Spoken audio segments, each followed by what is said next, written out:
Hello and welcome back to another episode of Beyond the Flame. This time, Ed and I are talking about old Greece, still new flames. So the knowledge debt and the real legacy holding back automation. Now, let's fire straight in. So, Ed, what is knowledge debt?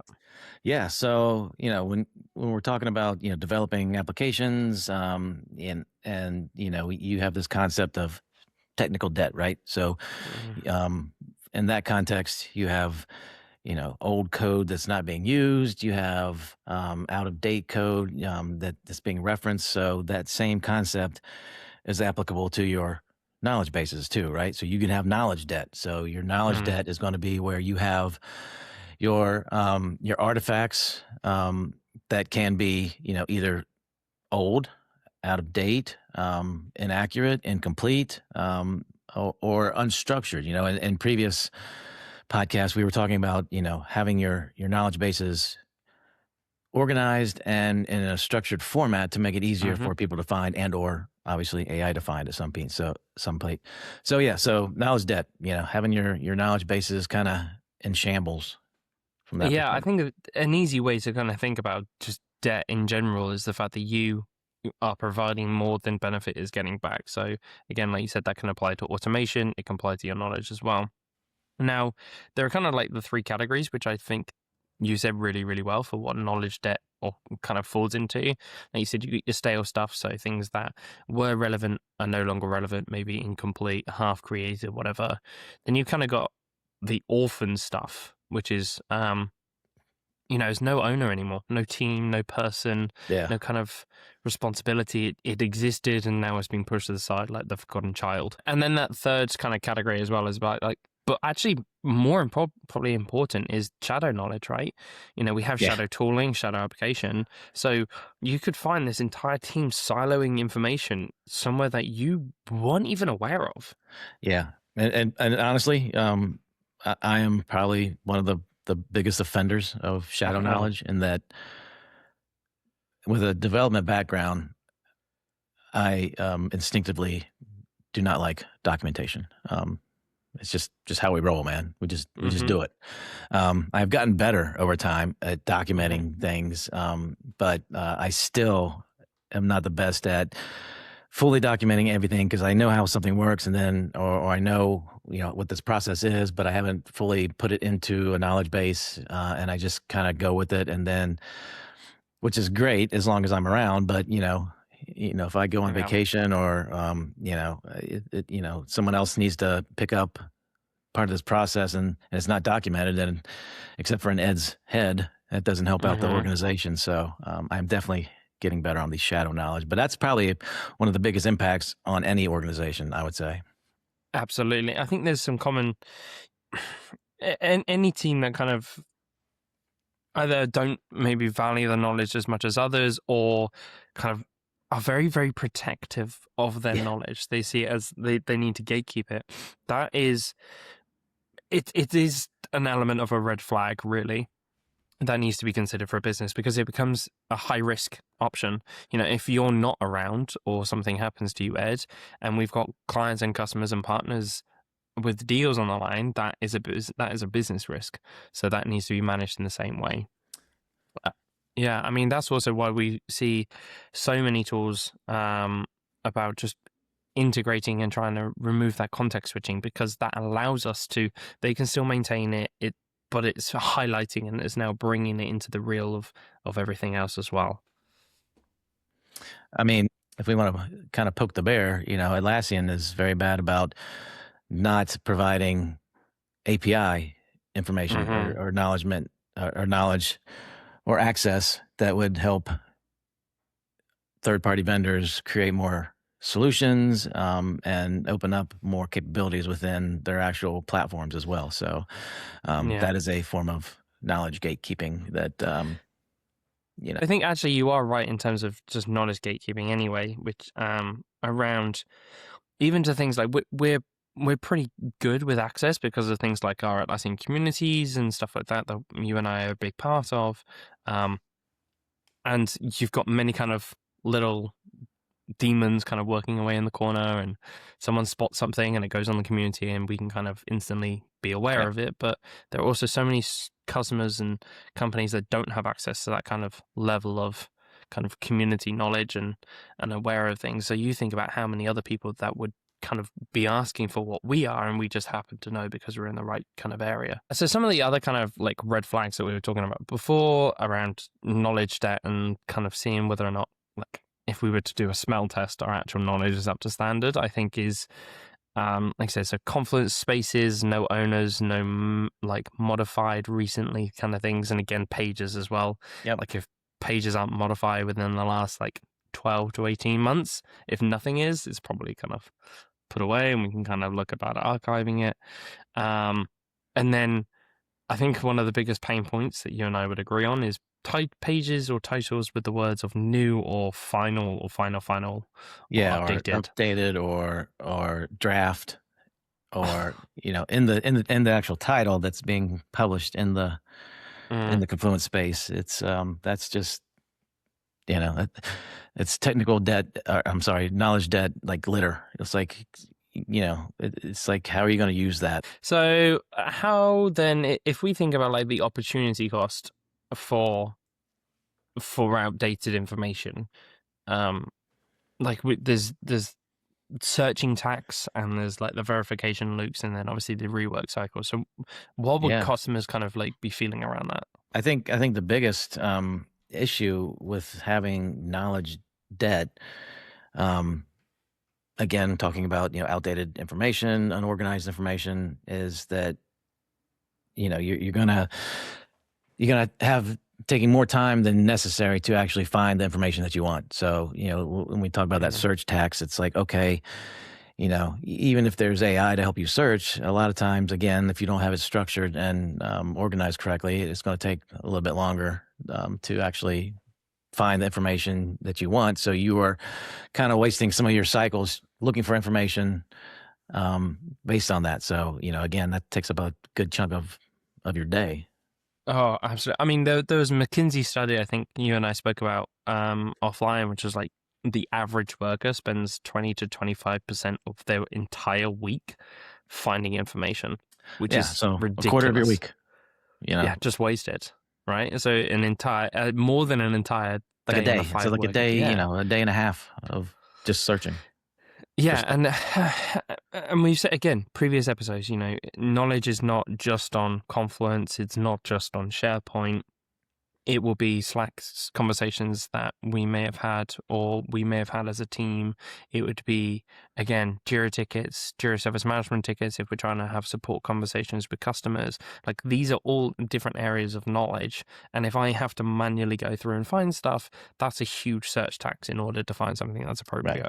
Right. And that's honestly, that's kind of where Rovo is going to excel, I think, is being able to search across those different knowledge bases, whatever they are, and help pull that information together. Again, obviously, hopefully everything is current and up to date and, organized from that perspective. But yeah, exactly. But I think if we then take in the fact that, like, let's say that our imaginary company has now introduced Rovo, and they're kind of the very typical average. Some workers are amazing at producing content and keeping it alive and understanding when to get rid of it and archive it. Others are not so much, so it's a good scale. If every bit of knowledge is ingested into whatever agent that is, so for Rovo, the search tax still applies. It's just faster, right? It's still going to, it's going to help me reduce that time effect. However, what we're going to run into is the trust erosion, where it's going to be presenting garbage in, garbage out, right? Because it doesn't understand it. If our knowledge is not up to date, it's only going to prevent to us out of date information anyway. Yeah. So again, we talked about in the beginning of the episode of the knowledge debt, having old, stale information, unorganized information, orphaned information. So again, if you present that sort of information back to users, they're going to start to question, hey, is this not working? I hit the same thing when I do a lot of my vibe coding, when I'm, building an application, and I will build something based on a specific API function. And if it's out of date or old, and I go to run and deploy the application, and I get an error because that function has been depreciated, and then the runtime logic is like, hey, can't do that. And then I have to go back and say, hey, AI, you gave me the wrong one. So that's why, from that perspective, I use some MCP servers that actually pull up the latest and greatest API documentation no matter what. So it's always going to be up to date. So again, that's how I'm kind of getting past that knowledge debt of old information from that vibe coding perspective. And you just have to hope, apply that to your same principles in your organizations, that you have everything is up to date and ready to go, and so you don't have that issue with the trust of the information being presented back. I mean, the trust, though, is a wider concern for a lot of businesses. If your culture, unfortunately, falls into, while I search and the results are never presented back correctly, what you'll end up very quickly is down this very unforgiving spiral, which is that nobody wants to search and use the correct set of information. So that's problem number one. Second problem is that then what you're going to run into is, well, people are just going to create more and more duplicates because they need to find certain information, or you're going to have random links all over the place. That's problem number two. So now you got duplicate. And then problem number three is that spiral will go so far with not finding right information, duplicate pages, not finding right information, duplicate pages, that you're just going to end up with people not wanting to use the tool entirely. Yeah, it's a very dangerous spiral. One of the biggest impacts of that specifically is when you're utilizing, say you're utilizing, a service management application, and you're doing self, service kind of things. Even Appfire, we have a Chat for JSM app so that a service desk agent can use, and if the service desk agents are offline, you can hook in a knowledge base so that if it's off hours, people can type in and look for something from the knowledge base perspective. But if you have old or wrong data, that's being presented in the self-service perspective, it's going to, the users are eventually going to be like, well, I'm not using that now. So it defeats the purpose of the self-service, right? It does. And it goes beyond that, because self-serve is a massive thing for any company doing service management, which, shocker, everybody is. Yeah. I mean, to a different extent, they probably are, right? So if you're presenting knowledge in a useful fashion, everyone's going to come to you. They're not going to mind using your services because it's quick, easy to get hold of the information and move on with their day. That's beautiful. But if you don't do that, not only are you going to get annoyed because you're not going to do it, but it also opens you up to auditory and compliance issues. Because if the documentation may not match your practice, if you now end up with duplicates because people didn't find your real ones or whatever it might do, these are all huge risks for any regulated industry and therefore any regulated company. And no one's going to want that, let alone the fact that by the time it takes an employee to onboard, I think there was a statistic I looked up for one of our season 1 episodes, which is like, for every employee offboarded, you spend about 5 months of the next person's salary to get them up to speed where they were. As useful as that previous employee. It's some kind of crazy statistic. I believe it totally. Yeah. And one of those big parts is getting them, like, the knowledge back into the other person's head. So removing shadow knowledge, getting Ed's knowledge out of his head onto paper. I'm not giving it up, man. I'm keeping it. I'm keeping all the knowledge. You're my gatekeeper. But all of these things, right? And all of these play into getting actual useful ROI from knowledge. We understand what the debt is. Yep. And kind of the categories that we can kind of fit into. We've understood the cost opportunities, where the cost is actually being seen, and kind of areas that we can actually now achieve. So what are the problems that automation are now going to struggle on? Yeah, so we've kind of got all that established now. In this scenario, if we still have a lot of knowledge debt, right, we're going to be implementing.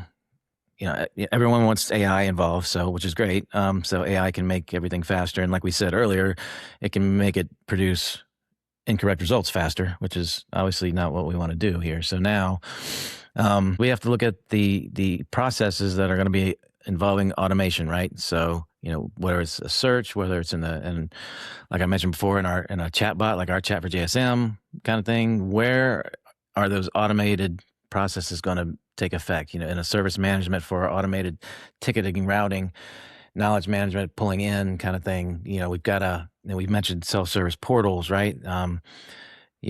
All these points of automation is we're going to have to make sure that we take inventory of the knowledge bases that are impacting those and ensure that knowledge debt is not there or has been minimized, and we have the best information available for these automation processes. Yeah. I think you're right, Ed. We've spoken about this on so many different episodes about kind of the trends of businesses and how what everybody's trying to do is just simply remove context switching, because you want your employees to be able to find information when they need it, easily switch to another tool, make some edits, come back kind of without even leaving where they are. And, with AI, and again, a couple of episodes ago, we spoke about RAGs, or retrieval augmented generation, and how important it is, again, for knowledge to be surfaced at the right time. So whether you are the customer or you've got end customers, we've got all of these tools now kind of feeding off of knowledge, and your agents aren't going to know that a 2019 article is out of date now, even though it's it's 9 years old or 7 years old or 10 years old or whatever it might be. Like it still considers that a piece of knowledge. And now you have to kind of think about the actual value it's providing you back. Yeah, I mean, absolutely. So the general gist of having knowledge debt in the presence of automation and AI is that it just amplifies that knowledge debt. Sorry, so much more. Because now with AI, we can serve that knowledge debt, whether it's old, stale knowledge, wrong knowledge, whatever, faster, right? So now we can, hey, great, we have AI and we have automation. Now we can present that faster, even though it's wrong. So again, you're just amplifying exactly, what you have within your enterprise from that knowledge debt perspective. So again, that's why we're kind of harping on the fact that in this episode and last episodes is that AI is built on data. That's it. It is trained on data. It is built on data.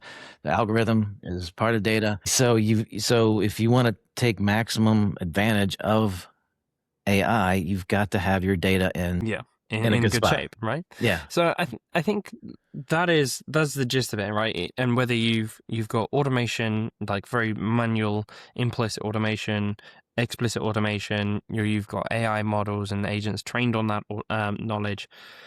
Like, we know that there's something there.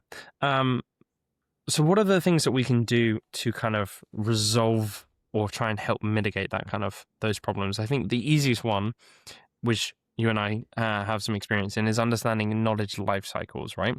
When should it be created? When does it need approvals, especially in regulations? And then more importantly, when is the right time to retire? So again, it's part of doing your knowledge base or your content audit, right? So you're going to have your processes, and it's going to involve a human in the loop kind of thing, where you're going to have to go through and audit your knowledge bases and the content, and which pieces of your knowledge bases are utilized the most. Are they correct? Are they up to date? And then how long has been the last update been taken, who is updating those, and at what cadence kind of thing.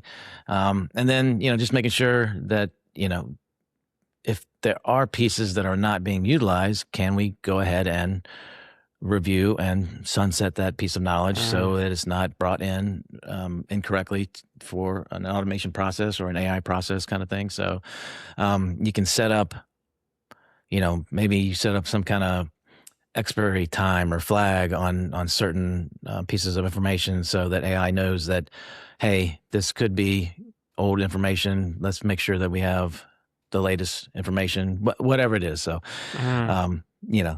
or create some kind of, traffic system, like, either expiry flags or some kind of, hey, this piece of content has been reviewed within this last amount of time, so the more than likely it's up to date. So cool, let's go with that. Otherwise, maybe we need to flag this for review, kind of thing. So it's again the continuous auditing of your knowledge base.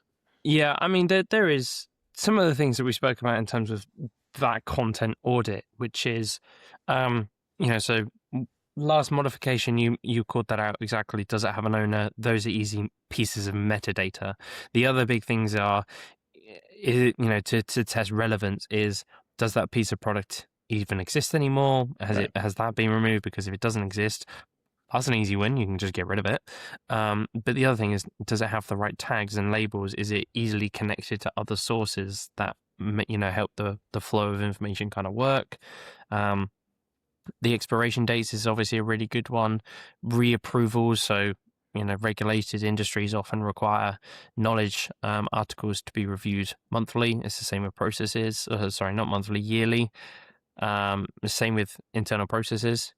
They're easy things to get done. And based on that, what you just said on regulated industries, I very rarely like to delete anything. I'd rather archive it off. Because if you delete it, it's gone, right? And you may have had some historical context on a piece of knowledge for whatever reason. So at least if it's archived, you can pull that back and you can piece together what that context was. And so for regulated industries, that is a must-have. But I would argue that any industry or any organization should just have an archival purpose for their knowledge debt, cleaning up the knowledge debt, but then with the right knowledge articles and artifacts, have an archive process versus a delete process kind of thing, because then you can always go back and piece it together. So in previous companies, and even in previous episodes, I know I've talked about this, is how we used to have like gardening clubs, and we would talk about trying to help promote best practices within businesses. We were obviously using Confluence at the time, but this applies to any product, any knowledge products you're using, whether it's SharePoint or something else, right? Which is, you need to be able to promote best practices within a gardening club, but also be like, hey, I've got this content. The owner's gone. I don't know if it's relevant. Does somebody else know?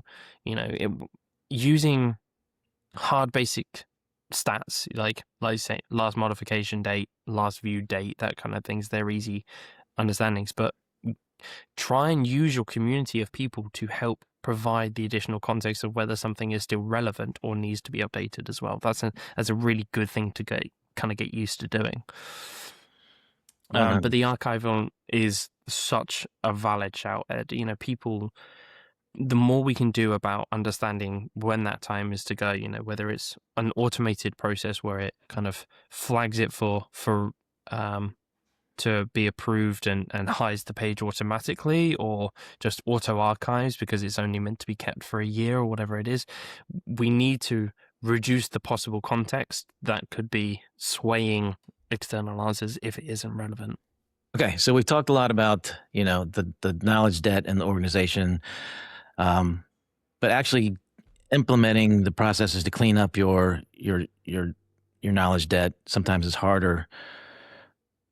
Everyone's busy, and usually you need to get buy-in from the leadership to refactor your knowledge debt, right? So, and when I said refactor, when you develop code and you refactor code, a lot of times when you refactor code, you have a program that is 1,000 lines long, and that's kind of hard to manage. So you refactor it so that it is split up into 5 different files that are only 200 lines each.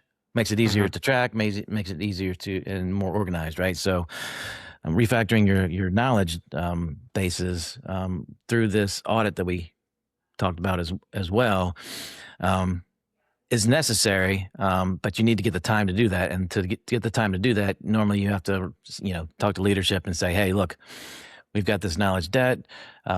We're at risk of having some old information being presented from that perspective.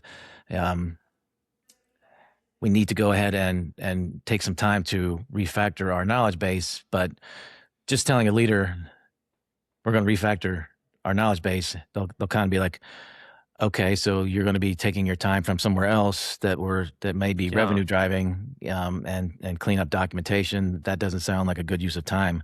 So a lot of times what we tell people is like, valid point, but turn it back on them and say, hey, if we don't refactor this knowledge debt, if we don't do an audit, we don't get the right information up to date, we're going to be impacting, this other initiative that you have, right? So maybe our CSAT score might go down because, we're producing wrong information, and the customer has to go back and ask again multiple times. So, so now you have your CSAT score going down. So if you tie it to, some metric or initiative or some kind of risk, leadership kind of, the light bulb goes off, right? If you consider the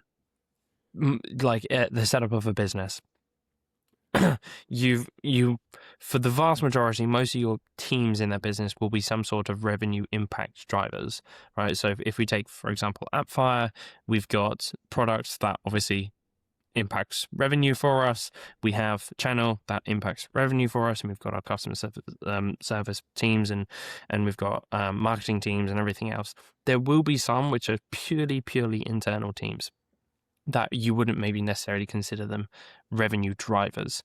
If they were to turn around and say, if a revenue driving team was to turn around and say, like you said, I'm going to take 3 people off being revenue driving, and it's going to cost the business this much money, the business now has to weigh up what's the value or what's the return on investment that I'm going to get, to be able to approve or deny a certain project.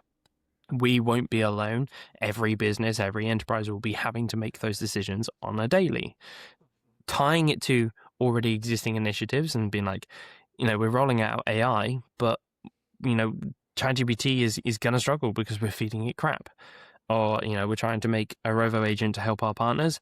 It's not going to work because it also doesn't have the knowledge ready to be able to do that. So you can show the value that way. I think the best one that you mentioned, though, is the risk. What happens if we do nothing? Yeah. And next year we do nothing? Like, what's the eventual cost? Some might turn around and be like, nothing. To your point, though, if we do nothing for 2 years, customer scores will go down. Our experience will go down. And therefore, you're going to make less revenue anyway. So spending the time now to make your life easier in the future is the best thing you can do. Yeah, it's kind of like, when you have to replace your plumbing or something like that, it's like you got to do it because it'll make your house run better, but you don't see any, you don't see the results out in the open, exactly. Right? Yeah. Same thing with your knowledge base. You got to keep it clean, you got to keep it organized. You don't kind of see instantly what's going on, but through the whole processes of your organization, it makes an impact, kind of thing. I think in terms of approach then, so how would we want to do that? I think the easiest way is to start with a pilot. Don't try and tackle everything. It becomes way too much of a hard task if we say, let's tackle everything. So let's just focus, maybe choose 2 confluent spaces that are heavy traffic, but don't create great yields, for example. Once you've chosen specific things, create your baseline. We've spoken a lot about metrics. So how often do people come here? How often are they staying? How often, what's the sentimental value against these spaces? Create, do that cleanup, take measurements afterwards. How long are they then staying for? What's the sentiment now? These are all really useful statistics to take before and after to show value being presented back. And then, again, do the archiving, reassign pages, create your processing. You've spoken a lot before about understanding your life cycle and using things like Kamala document management to help those processes become visual. These are all really good things that you can help improve your knowledge for next time. Yep. 100%, man. I totally agree. Understand the problem is big, but executing against it, start small, and then get small wins, and then get buy-in, and then keep going until you've got your full enterprise in the loop, and your knowledge debt gone and organized. Cool. All right. I think that concludes yet another episode. It was great to be able to talk in detail about knowledge, as always. But until then, I hope you have a great day and look forward to seeing you in the next one.